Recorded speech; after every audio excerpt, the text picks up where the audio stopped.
Welcome to the Digital Marketing Podcast, brought to you by targetinternet.com.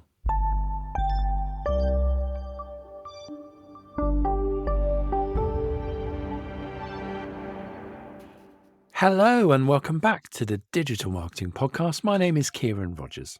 I'm Louise Crossley. And I'm Daniel Rolls. And today we are discussing SEO, GEO and AEO. Okay, so we love a three-letter acronym, don't we? Yeah. So we got an email after we did our generative engine optimization episode, which is all about how do you get to the top of ChatGPT and SearchGPT. And we weren't really sure it was properly a thing yet. Kieran has a look of suspicion on his face, although you didn't seem too triggered in the last episode. With it. Yeah, okay. It didn't trigger me at all. So I got an email afterwards, and Brian Foster, who was listening to the podcast, had been asked by his teammate or someone that works for him, essentially, what's the connection between GEO and AEO? And he said, I wasn't really sure. I gave a general answer, but it'd be good to know the official answer. So he came to us the official answer, which is unfortunate, really, Brian, because I had to Google what AEO was after you asked me the question. I'm glad that you had faith in me that I would know something about this, and I didn't. Having Googled it, I do know what it's all about. So, you know, Louise and I know, don't we, Louise? You know. Did either of you know? We did know. You didn't get the memo. Yeah, you did. Everyone knows, Daniel. I haven't got a squiggly. I really haven't. Right. Okay, so SEO is obviously search engine optimization. Then GEO, generative engine optimization. Well, this actually this AEO, from a period of time where everyone was telling you, and I think this was kind of like, in January, you get these trends update reports, so digital marketing trends for 2025 and all this kind of stuff. And voice search was becoming more of a thing, right? So everyone was getting their Alexas and their Siris and those kind of things. And everyone was saying, well, lots of people are searching in these tools. And therefore, what you need to do is do more conversational type of content. Yeah. And you need to answer questions. So it's answer engine optimization. Oh, for goodness sake. Yeah, exactly. And that's triggered me. How many EOs can we come up with? Yeah, Let's invent a few more. EIEIO. Yeah. Right. So what's interesting is I always look back at that, and when I didn't really understand, I understand the answer engine thing. I understand the thing that, people are searching with questions more often. But the idea that voice search was connected to this is nonsense, because if I go to my Siri and say, can you answer me a question? It will say, I'm sorry, I don't know that. Do you want me to look some stuff up on the web? I'll be, yes, please. It says, I've got some stuff on the web. And then it will just start reading me some nonsense. It didn't work. It was kind of fundamentally broken. But what I'm interested in, I started thinking about this more. So there's completely a Venn diagram here. Okay. And we shall create a Venn diagram to go with this as well. If you look at search optimization, there's a massive overlap with generative engine optimization, because a lot of the stuff that Google's been doing for years will essentially be what the generative engines are seeing. They're seeing the content of the website. They're seeing what's showing up in Bing. So there's big overlap there. Okay. And we did the whole episode last time and trying to look into that. But the idea of answer engine optimization, well, we're another Venn diagram here where all three are overlapping from the point of view that actually Google's search generative experience, I don't know how many three-letter acronyms we're going to have today, I apologize, are essentially, it's when people ask questions in Google, that it's using AI to answer those questions. And actually, if you look how people search within generative AI, they tend to put questions in. So that just the reality of this is, take a step back. Yes, we want to create all the signals that Google wants, but how do you do that? You do that by creating great content, because that's the stuff that people dwell on. That's the people that they scroll to the bottom of. We need to do our keyword research. Well, that counts across all three of these as well, because people are, we need to understand how they're searching for things. But fundamentally, what we're seeing is more conversational questions, but basically more questions. So this idea of understanding the questions that people are searching for more just has become more important as well. So I think, in answer to Brian's question, look, there is an overlap between these three things. AEO, I think, was always slightly tenuous. It was just saying that more people are searching with questions. But in reality, like we kind of mentioned in the previous episode, people are searching everywhere. Now, quite an incredible stat that we'll put the link into the show notes. So targetinternet.com/podcast. Neil Patel shared this amazing chart of volume of searches each day and the location that those searches. And it starts with Google, unsurprisingly, 6.5 billion or whatever searches it was a day. The next one down in his chart is Instagram, before YouTube, before any of these other places as well. So obviously social search has become a much bigger thing, but we are searching in so many different places now. LinkedIn was in there really high up. As I said, YouTube is in there. TikTok's obviously in there as well. But Instagram and everything else is kind of much higher. So I think we just need to start thinking about SEO slightly differently. Just think about it being everywhere. Can I offer an interesting Yeah, insight here? please. So my This observation better be is, interesting now. well, pressure's on. I'm sweating a little bit, but yeah, we'll try. It strikes me that this is a little bit like the whole digital marketing Oh, yes. conundrum, right? So you have to take a step back from these, I would say, Brian. So, we've got SEO, we've got GEO, we've got AEO.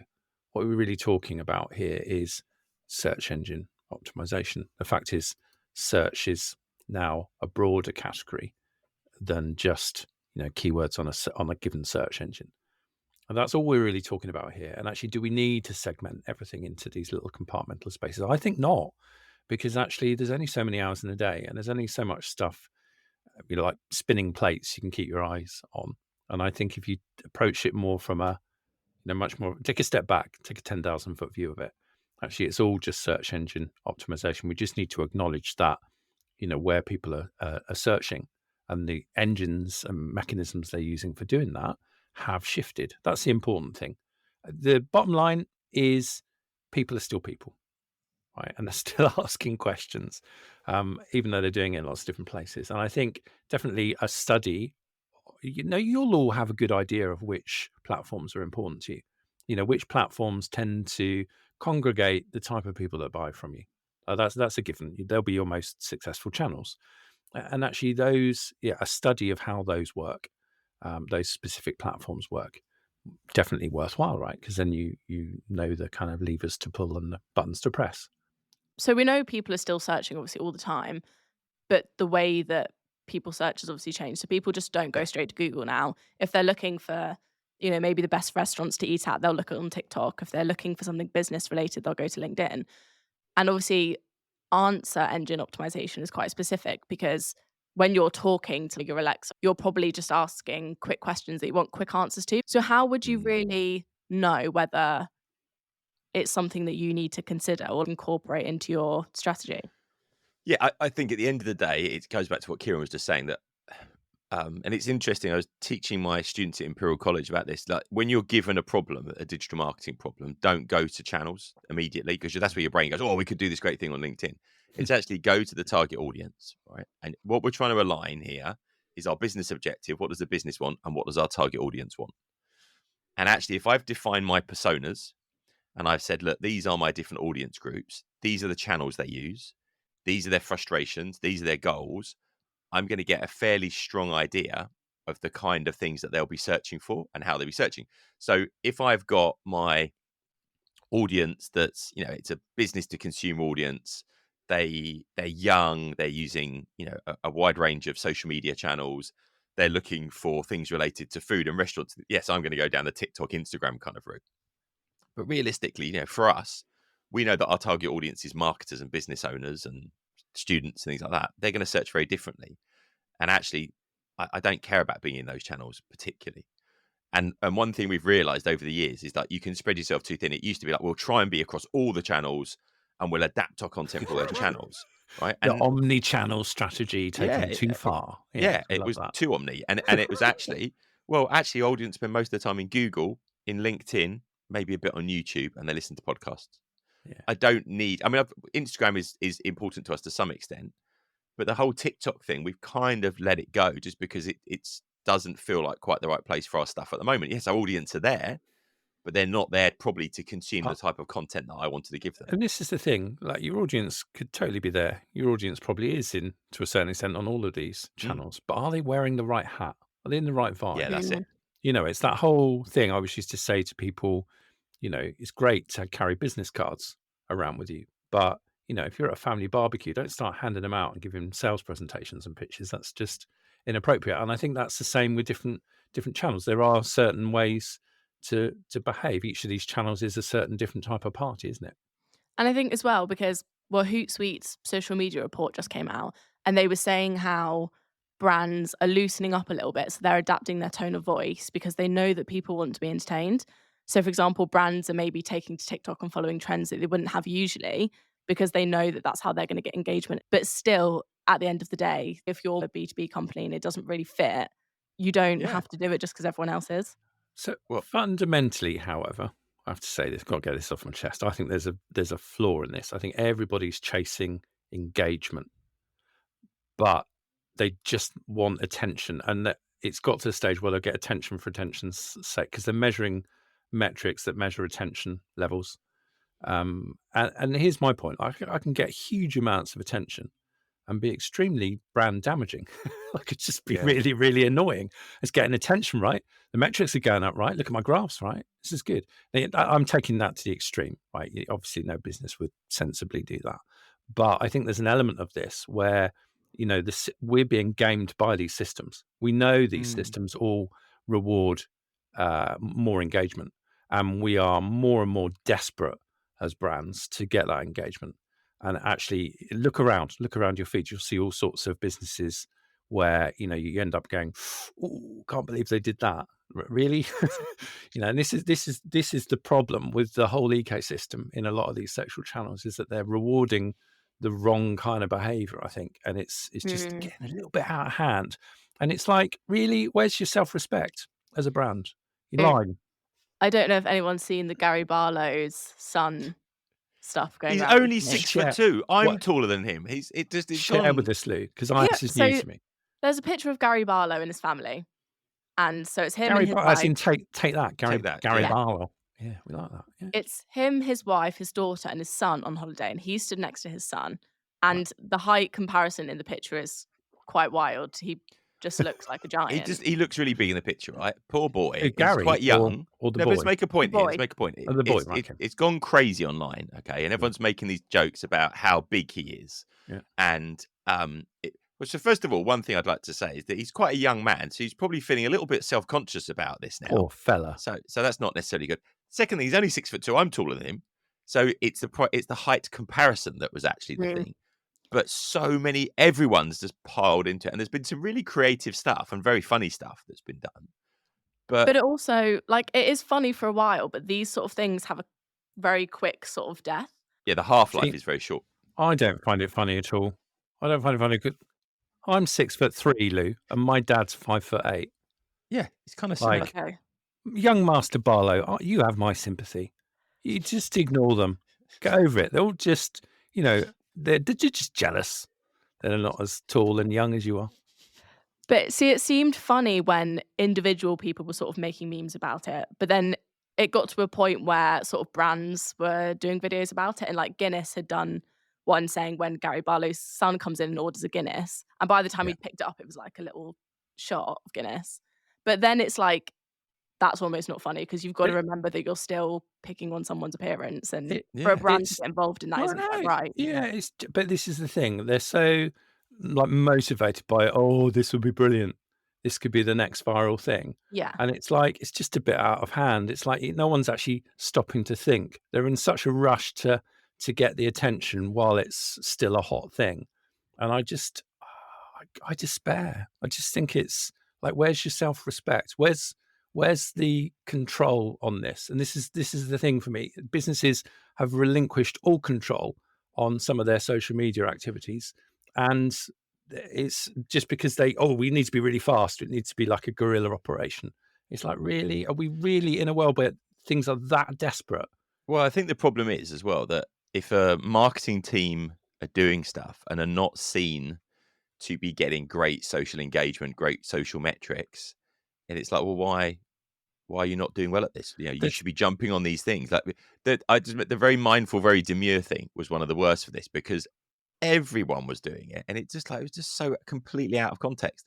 But the problem is that the half-life of these things is a few days normally, and if that's the game, you're constantly chasing your tail with this to some extent as well, and it is off-brand.